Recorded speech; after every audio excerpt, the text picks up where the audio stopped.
In this video, I'm going to give you 3 brand messaging tactics that can help you get way more traction without increasing your marketing spend. Based on my experience with clients, companies that incorporate something bold into their brand platform and messaging see 2 to 3 times better results from the same marketing spend as competitors that operate on conventional messaging, like core value propositions and key differentiators. So for my clients, I always ask, what fight do you want to pick? What's a bold declaration that you want to take a stand on that will make some waves in your industry? There are hundreds, probably thousands of ways to pick a fight in a marketing context, but I'll share 3 frameworks that I use as my go-tos. Number 1, pick a fight with a singular competitor.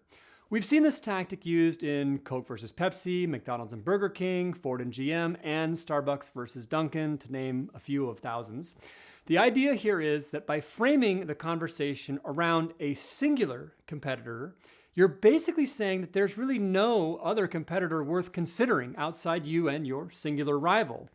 This is great because if you can cement this frame, it precludes you from having to compete with an entire competitive landscape. Now, all you have to do is establish why you should be the obvious choice between the only 2 viable options. And this is where things can get fun. The consumer marketplace loves to watch some corporate fisticuffs. It's the same instincts that draw our attention when a fight breaks out in the schoolyard. Plus, when the rivals are like low-key in on this together, both can play it up to further relegate the other competitors in their mutual market and gain extra juice from the marketing dollars that they spend. Take a look at a classic example here of Mickey D and the King taking shots at each other. Mickey D asking, would you rather be served by a king or served as a king? And Burger King firing back with, why try to roast when you can't even flame grill? Oh shit, okay. There's so many great billboard battles. You can find compendiums of rivals taking very funny and clever shots at each other. It's because great ads actually get reposted by consumers because they work at grabbing our attention. Smack talking grabs attention. The pro tip on this tactic we actually get from professional boxing. Don't punch too far above your weight class. Not to say that you can't win against an outsized competitor, but you're super unlikely to get them engaged in that 2-way battle, which is where the big multipliers come in with picking this kind of fight. Okay, fight to pick. Number 2, fight the past. Here, the idea is to reject the old ways, reject convention. This usually goes something along the lines of, guys, we've been coming at XYZ problem for the same ineffective way for like 10 years now, and it's not getting us where we need to be. We need to stop. We've been looking at this all wrong. It's time to break out in a new direction. This kind of we're doing it wrong language definitely catches attention. I mean, if you tell someone they've been heading in the wrong direction and there's a totally different way to look at the problem, you're going to turn some heads. Bucking convention is like an American tradition. Lots of brands have made big land grabs with platforms just like this. Certainly, one of the most powerful moments throughout the history of all advertising that encapsulates this was the 1984 campaign that launched the Macintosh computer, rejecting the ideas of the past and taking personal computing in a totally new direction. Rocket Mortgage, Carvana, Airbnb are more modern examples of picking a fight with the past as they promote totally new ways to serve the needs of their respective marketplaces. Pro tip on this tactic is timing.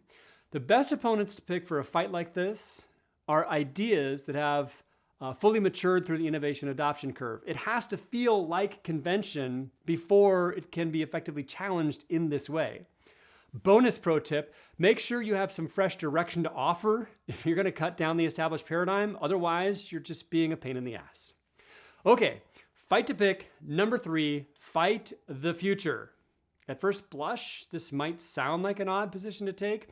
What it really is the other side of the fight the past strategy. And these days, there are a lot of ways to craft this one. Typically, what this comes down to is a wake-up call of one form or another that cautions against being dazzled by shiny objects, vapor technologies, fly-by-night solutions. The rough language on this one is Guys, we need to stop running in circles, exhausting our employees and our customers, pursuing the bleeding edge of technology for the sake of minuscule gains while we lose sight of the fundamentals that our industry was built on.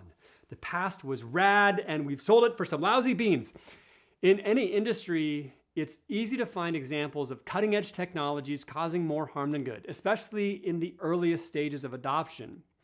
So if what you offer is a more traditional, tried-and-true product or service, this could be a great fight for you to pick. What to look for?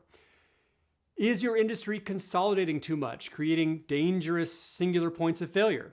Is it pursuing automation at the cost of human touch? Is it outsourcing too heavily? Is it sacrificing quality for cost? Where can you see that your industry is being sold a false bargain, giving up irreplaceable things for short-term gains, right? Look for that type of thing. Pro tip on this fight. Your secret weapon in a fight like this is your company's purpose. If you're clear about the impact that your company is looking to make in the world, that should be what governs the technologies and tactics that you decide to leverage. If a technology moves that mission forward in the right way, that's a beautiful thing. But being the first in line to adopt outsourced machine learning robotic crypto blocks isn't what's getting you out of bed in the morning. It's the vision of what your company has set out to manifest in the world. Otherwise, you're just going to sound grumpy and old. Okay, that's 3 ways to pick a fight for better results on your marketing spend. I would love to get your comments on picking a fight as a marketing tactic, your favorite marketing fights, or any stories you have about victories or tragedies from picking a fight in marketing. If that was valuable for you, give it a like, maybe a subscribe, and I will see you next time.